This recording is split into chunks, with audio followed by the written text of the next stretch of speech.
At the moment, I'm looking after my mum's and dad's restaurant, running it for them. It's an Indian restaurant, but it's weird because we're actually a Bengali family. My mum and dad, they moved to this country about 30 years ago. And yeah, my mum and dad, they started off in Streatham. They had a little small Indian restaurant there. And yeah, they came down to Brighton because there weren't many around, and they thought they'll start business in Brighton. And my mum loved the idea of the sea being here too. So yeah, mum and dad, they moved from Bangladesh to start life in England. It's been pretty good so far. Hello. ঠিক-ঠাক আছো নি? কুচ্চু খাওয়াই নাইলে কেডক লাগছে খাওয়াই line কুচ্চু lame দিয়াবি নাইলে I learned how to cook curry dishes from my dad, and the only reason I actually did learn was so I could give my father a night off once a week. And it's good because he taught me the Bangladeshi style of cooking, which is usually more hot, cooked with more green chilies, and he taught me the Indian way, which is usually slightly a bit more mild sometimes. So I'm glad because I learned both ways. And the other thing is, it's actually paid off because my father is retired now with my mother back home in Bangladesh.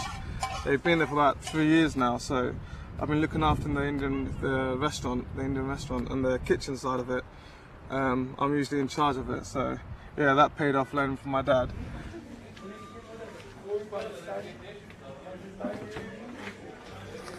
The chilies that I use and the curries that I cook, you actually get them everywhere in Bangladesh, India, but I think they originated in Bangladesh, to be honest.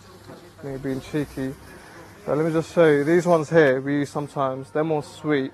They have a nice kick to them, but these are the good stuff, the really hot ones. The orange and the red ones you see there, just more chilly than the others. These are what we use in our curries. I'll just show you this thing. This is actually my mum's favourite veggie. We call it uri. It's from Bangladesh as well. It's just like beans, really. You get these little beans inside. We cook them mainly with fish.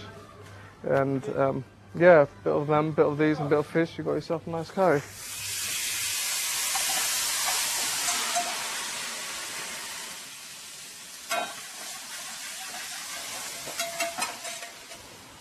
I think is that the chicken tikka masala, I think it is, that they said was the national dish a couple of years ago. I can't remember. I remember my father called and he was laughing because he gets this magazine sent at home every year. It's about the catering industry in Britain with all the Indian and Asian restaurants. My father was like laughing and giggling, saying, "Oh, I can't believe it. At last, they recognise our talent." And I'm like, "What?" And he goes, "Chicken tikka masala is the national dish of England now, apparently." So like, it's just weird. I mean, I sometimes find it really weird because for me, having fish and chips is a proper treat. But some people, when they might hear that, and they'll be like, "Oh, let's go for a curry." And sometimes I just get bored with it. I mean, the curries we have at home, they're very different to the ones cooked in the restaurant, but still, it's still having curry.